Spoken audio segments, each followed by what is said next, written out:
இரவு தாமதமாக தூங்குறதுனால நிறைய நோய்கள் நமக்கு வரும். என்ன விதமான பாதிப்புகள் ஏற்படும், என்ன விதமான நோய்கள் வரும், இதை பற்றி நம்ம விரிவாக பார்க்கலாம்.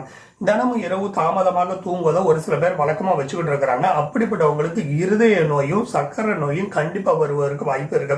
சில பேர் அதிகாலையில எழுந்திருப்பாங்க. அப்படிப்பட்டவங்களுக்கு கொழுப்பு ஆற்றலாக மாற்றக்கூடிய தன்மை கிடைச்சிடும். ரொம்ப நேரம் சுறுசுறுப்பா இருப்பாங்க, நல்ல ஆற்றலோட இருப்பாங்க. இரவு நேரத்துல கொழுப்பு ரொம்ப ஈஸியா உருவாக்கிடும். அதனால இரவு நேரத்துல நீங்க தாமதமா தூங்குறீங்கன்னா உடல்ல இன்சுலின் உற்பத்தி குறைவாக இருக்கும். சீராக தூங்குறவங்களுக்கும் தாமதமா தூங்குறவங்க இடையில கொழுப்பு வளர்ச்சிதை மாற்றம் கண்டிப்பா இருக்குங்க.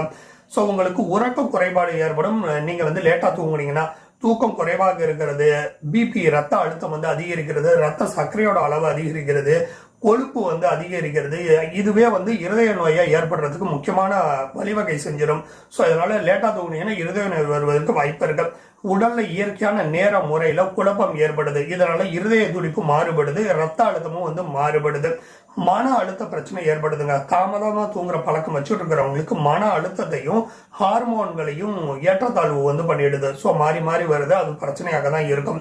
இரவு நேரத்துல ரொம்ப லேட் நைட்ல சாப்பிடுறது, தாமதமாக தூங்குறது, ஸோ இது எல்லாமே செரிமானத்தை பாதிக்குது. இது இருதய பாதிப்பு உண்டாகுது, இருதய செயல் குறைபாடு உண்டாகுது.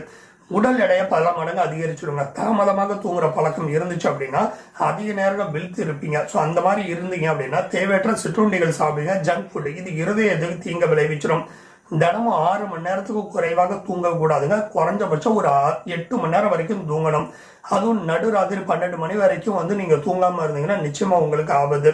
சீரற்ற தூக்க நேரங்கள் இருக்கக்கூடாது. ஒரு நாள் 10 மணி தூங்குறது, ஒரு நாள் நடுராத்திரி 2 மணி தூங்குறது, இந்த மாதிரி இருக்கக்கூடாது. ஒரே நேரத்தில் தூங்கணும்.